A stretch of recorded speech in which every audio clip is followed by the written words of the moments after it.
Fucking awful episode of Raw tonight. This shit is just getting out of control. The quality of the shows has just decreased so much. You know, since the PG era started, it's not even the PG era. When it first started, it wasn't that bad. You still had some good shit. Now you got nothing. You ain't got scratch. There ain't anything good left now. It's after Mania. Mania wasn't even that good. Mania season sucked. Now we're post-Mania season. No returns. Nothing. There's nothing good. Nothing at all. There's nothing exciting. Just, it's the same shit carried over from Mania, and that wasn't even good. They start off the night with Heyman. First, you know, they pull a swerve. They say that Triple H ain't going to be there, but then he's there. You know, a swerve, but am I really that surprised? You know, we just have seen Triple H. It's not like a big surprise. Oh my God, it's Triple H. He's there. He pedigrees Heyman. You know, this was better than him beating up Heyman at the contract signing prior to Mania. You know, it's funny that one move could be better than, you know, just a bunch of shitty punches. But I guess it was an alright way to start off Raw. But then again, for a big UK show, they haven't been to the UK in a while. And this is, you know, just how they start off, just very uneventful. You know, in this cage match, I don't really have high expectations because the match at Mania, while okay, wasn't great. And you expect greatness from Lesnar. It's not Lesnar's fault. It's just Triple H. And why can't Lesnar be there? Why couldn't Lesnar be there in the UK? I don't understand. Like, why does WWE rely so heavily on part-timers? They can't find good talent anymore, you know, to replace the old guys. And you can make the argument there's no replacing the older guys because they're legends. But they gotta do something, because sooner or later, guys like Lesnar ain't gonna have any interest in coming back. I mean, how many years are we supposed to rely on the same people? Triple H is broken down. It was quite obvious at Mania. The guy can't do fucking anything anymore.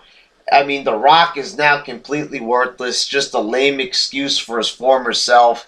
You know, what are we doing here? You know, we're going to try to build new stars that people actually like, or keep dishing out the same old shit that sucks? I think they're thinking about the latter. Then the first match comes about. It's R-Truth defeating Cesaro, Antonio Cesaro, in about a minute. He's back to singing What's Up. You know, it's funny how this whole thing went. Let me give you the whole R-Truth timeline in a nutshell.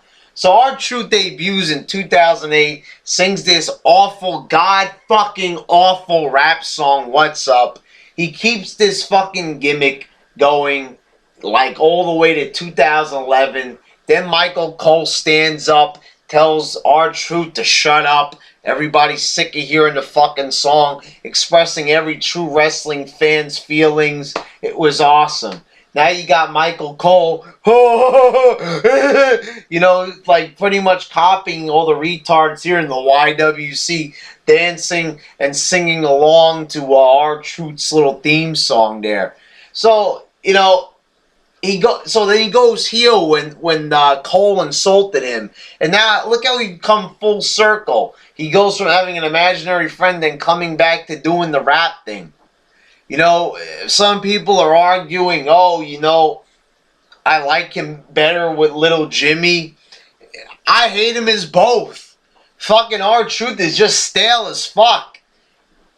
It's a short match, but who gives a rat's ass about this? And Cesaro's just pathetic. What the fuck is the point of employing these people if they're not going to do anything? This is like paying people to show up for work, but then when they come to work, they're not productive. Unproductive employees are usually fired, you know, or seriously reprimanded. Why is the talent allowed to not even put in an effort? Then you got Damien Sandow defeating Brodus Clay in a match that nobody gives a fuck about. There's a fucking feud going on between these two teams, and no one gives a shit. No one fucking gives a rat's fucking ass. Why do they continue these feuds that no one is paying attention to? No one cares.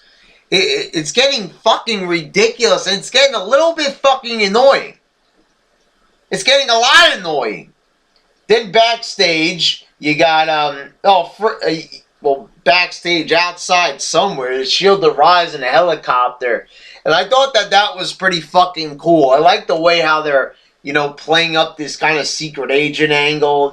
Some people might interpret it as a little cheesy, but it seemed like sort of retro in a way, like something WWE used to do. And anything that's a throwback to the, better times is okay with me. So, it looked kind of cool. Then coming down a helicopter, I can't complain about that. I'll say that I liked it.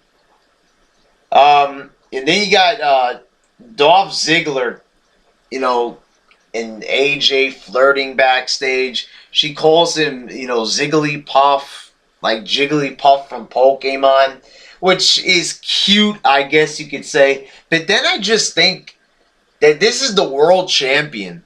Can you imagine if, remember when Deborah was with Stone Cold, like even during the alliance when Stone Cold was being a cowardice, like heel and all that, a cowardly heel. Can you imagine if Deborah called him like some type of pet nickname like that? No one during that time would fucking tolerate that bullshit. Seeing a world champion being called a cutesy nickname based on a kid's show is just embarrassing. It was funny to see Langston, creeping on AJ and Ziggler backstage. That was a little bit funny. But, it's like, I just feel like when I'm doing these reviews and I'm looking for positive things to say, I'm basically grasping at straws. Oh, the part where he stared at them was funny. It's like, how deep do I have to dig in order to find something of quality on the show? Pretty damn deep. Then it's Ziggler defeating Chris Jericho, and I started to fall asleep during this match. I seriously did. I work in the morning, I come home, try to stay up for this show. You would think that since I'm such a massive wrestling fan, I'd be able to, I'd be pumped for this shit. Oh, that was back in the day. Being pumped for this shit's kind of hard now. I see a lot of people who are defending this, on pages on Facebook. People are getting all up in arms. Oh, it was a great match. It was fucking boring. Boring ass fucking match. Bored to tears during this one. This match was punches, kicks, stomps, stalling, Ziggler stalling around. These two guys are like two of the best athletes in WWE right now. The fact that they're putting on a match, it looked like it was Ryback and Mark Henry from WrestleMania. Okay, maybe not that bad, but it was pretty bad. It was pretty boring. And just, I found no entertainment in this at all. Just nothing good at all. It was a slow, boring, uneventful match. No good moves, no nothing. Two athletic guys just being wasted, basically. Then you got Tensai defeating Cody Rhodes in another 5-star match. Seriously, this is Raw. It's just a bunch of fucking uneventful little backstage segments and promos that don't even need to happen because nothing happens in them. And then, in between those segments, you got a bunch of fucking recaps of shit that you've seen 1,000 times before throughout the whole week, especially if you watch SmackDown. That SmackDown's like 90% of what happened on Raw. The thing is like, if you missed it, too fucking bad. There's 1,000 fucking videos on the internet where you can find it. And not only that, but it's like they're making like you missed something great. If you missed Raw last week, you didn't miss shit. You missed fucking garbage. Yeah, you didn't miss shit. You missed shit. Look at that. If you missed the shit, you really missed shit. Garbage. And this is just like another part of feud. And Tensai has to beat Rhodes because Sandow, the guy from his team, already beat the guy from his team. So it's kind of even Stevens. How cute. You know, how adorable. Let's keep it even. Oh.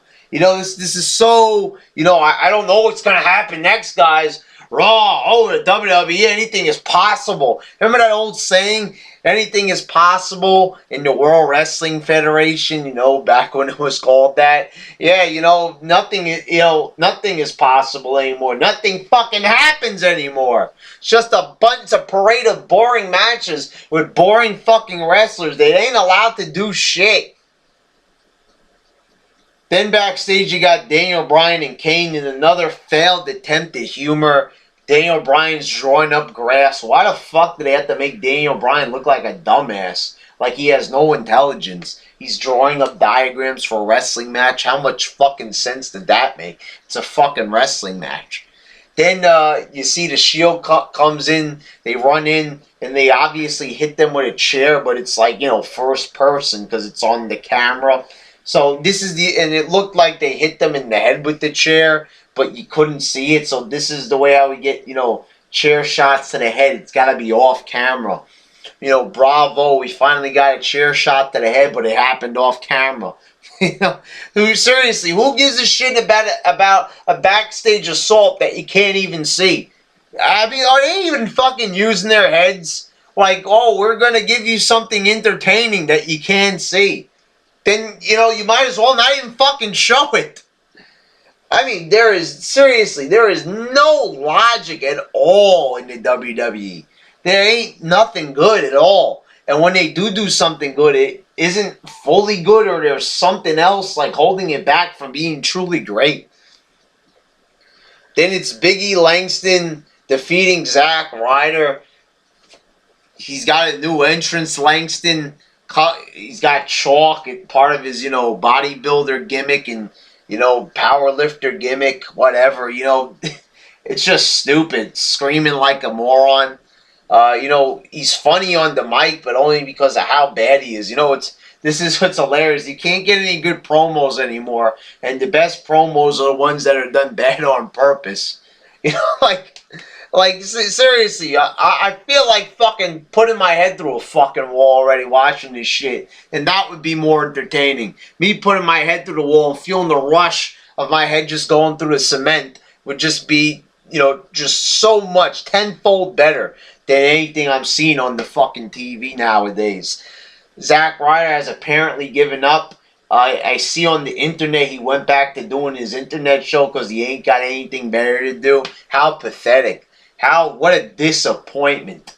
You know, and he's not even spiking his hair anymore. So I don't understand. You know, either turn him heel or get rid of him because it's just an embarrassment coming out there every night and jobbing. You know, that's all he is just a jobber. Is this really the reputation he wants to have?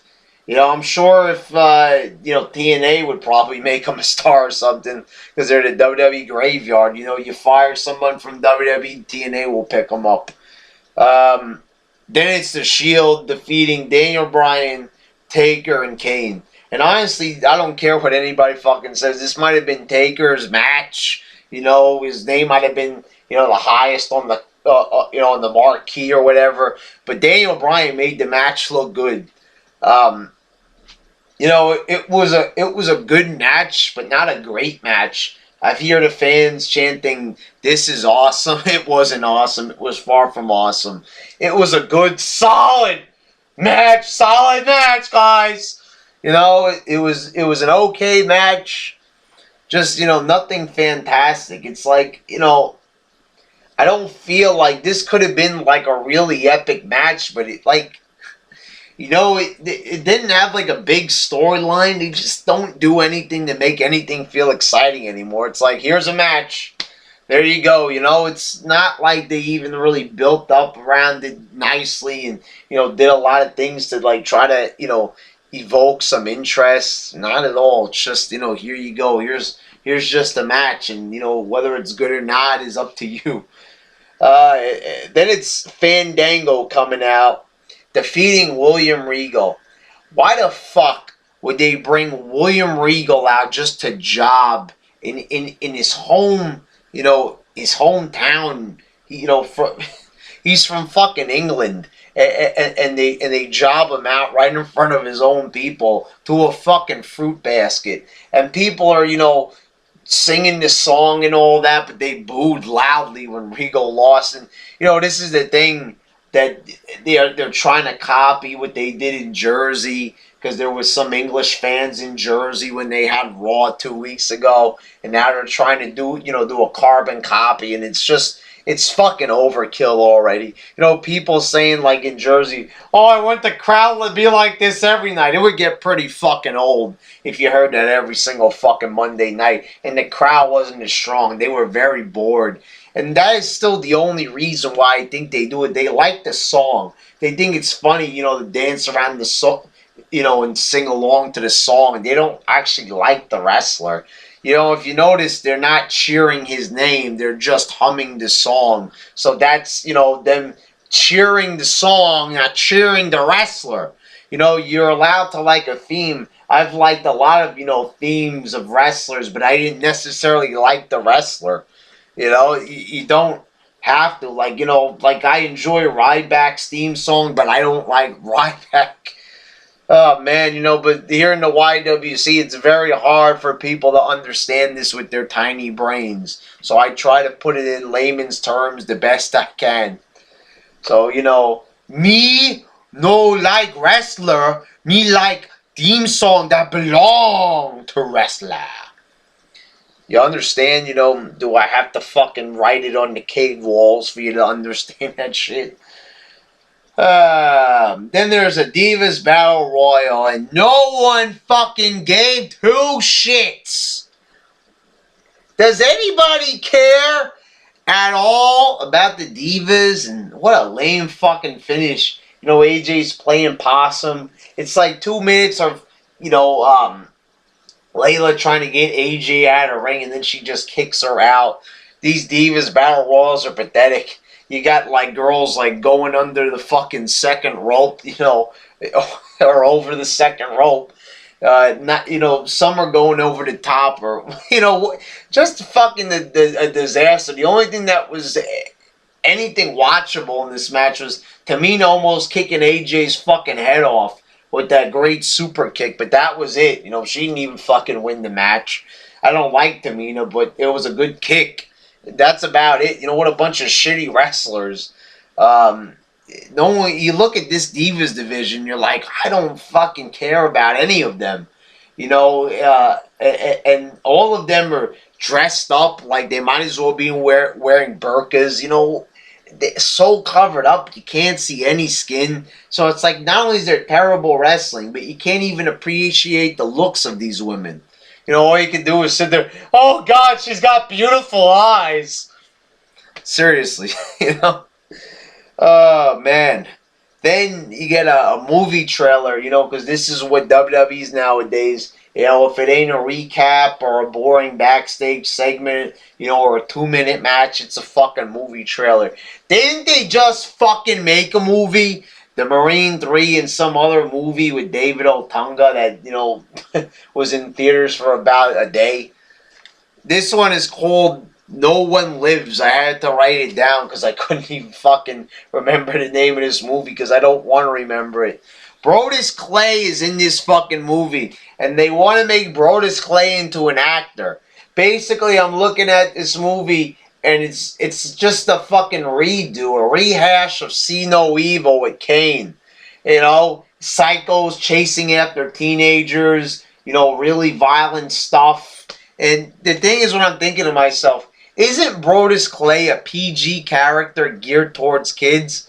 Why the fuck is he fucking killing people in the movies? Why the hell did they cast this guy? He's not even he doesn't do any promos or anything. All he does is wrestle 2-minute squash matches and dance around like a fucking goof on TV.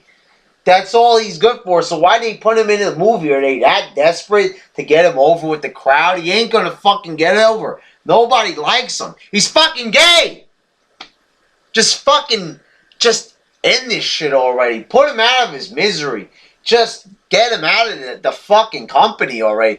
putting them in movies, if they're putting them in movies, I think this is a sign that they ain't going to get rid of him anytime soon. We're going to get more Brodus Clay. Oh, because he's a movie star now, just like The Miz. Yeah, big movie star. Being in a 2-bit movie that no one's going to fucking see. It's going to probably put more money into the movie than what they're going to make. You know, they're going to lose money. This fucking company is going to go out of fucking business. Because when they're not getting good buy rates and they barely have any, sponsors that are worth the damn left, they're wasting money on movies and they don't even get a good return on these movies. But they keep on trying. And they do make a profit. What do they make? A couple of $1,000? A fucking waste of money and time. And just, an airtime on Raw instead of, matches and promos. But do I really want to see more matches and promos? Because those are probably just as bad. I mean, everything's just fucking terrible on this show. Can't get anything good. Then they ended, it's Mick Foley with Ryback. Oh, we're having trouble getting over Ryback, so let's just throw Mick Foley in there. An okay segment here, an okay interaction. Foley is trying, but he seems a little bit disinterested. I think he was more passionate, a couple of months ago when he was talking to CM Punk. That was a great promo, but Ryback, I see him. The guy's pacing back and forth, snarling like this, hitting himself in the head, and it's just forced. It just seems unnatural. Like, this is not the character for him. He looks tough and everything, but he's not a tough guy. It's just, it's not working. Not great, promo skills, nothing. Not only is he not a great wrestler, but he's not a great promo guy at all. I don't like Ryback, and I probably never will. Then the Shield comes out. First it's Cena coming out actually to save Ryback, and everybody boos because everybody just, would it be so bad to just have, Ryback clothesline Foley or something to really drive the message home that he's heel, have him do something dastardly? But no, they don't do that because you're not allowed to get anything good on Raw anymore. It's an entertainment show devoid of anything entertaining. Then the Shield comes out. Cena leaves the ring. The Shield starts beating on Ryback. They could have made some interesting swerve here, like Ryback was the mastermind of the Shield. Well, he's a dumb motherfucker, so that wouldn't make much sense for him to be, the mastermind. But you get what I'm trying to say. Anything could have been better than the uneventful way it went off the air. Cena comes in with a chair, the usual shots to the back, weak-looking chair, shots to the back. And it's like, this is the thing. Ryback is a heel, and he's saving Ryback. Why? Do they have to make him like a Superman like this? Like, but this still isn't right. He's got to go back in there and save Ryback for what? It's the babyface versus the heel, and he's saving the heel. He gives him the FU at the end, so he could beat him up. But it's like he has to save him also.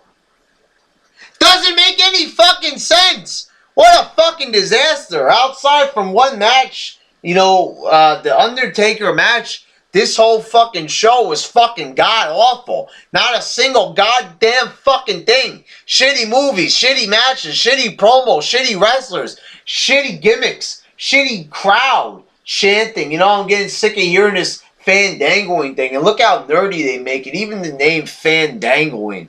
Can you imagine this? You're at work or at school or whatever the fuck you do.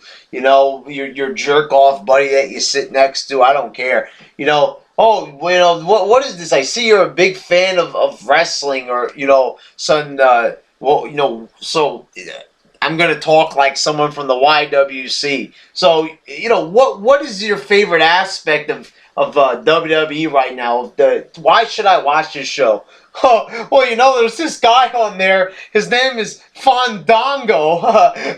Oh, really? Tell me more about this Fandango. If this is the reason why you're watching this great show, there must be something great about him. Oh, well, you see, he's not really a great wrestler or anything, but he's got this really funny theme song, and the crowd likes to hum around along to it, and it's called Fandango, and you do this cool dance, and friend's just gonna look at you and be like, "You're a fucking nerd, and I don't like you," and then leave and never talk to you again. You know why? Because they're all a bunch of fucking morons supporting this Fandango shit. I see that shit and I can't even believe it. I'm like, are you people serious? I mean, first of all, I understand that, these people are bored out of their minds and they want some type of entertainment, but they shouldn't even be fucking humming this song. It's already been done. It's not funny anymore. It's already played out, especially since WWE, had a whole bunch of segments committed to the fandangoing. So fucking lame. And they've nerded it up by, like putting it on talk shows and all this shit. What a fucking lame ass thing. Anything that the fans start that's, is funny, they have to fucking kill it right away. Because that's how it is in the PG era. And, and there was something interesting. It was like, who was saying it? JBL or something on commentary says that, here's, another dancing guy or something like that, and he's like, oh, it's all about having fun. Michael Cole responds, yeah, it's all about having fun. It's all about boring me half to death. Too much with the fucking dancing, and now R-Truth is back to fucking singing and dancing too. All it is a bunch of fucking pussy-ass dancers and a bunch of shit that no one gives a fuck about. Terrible episode of Raw. This shit's just getting goddamn downright unbearable. Alright.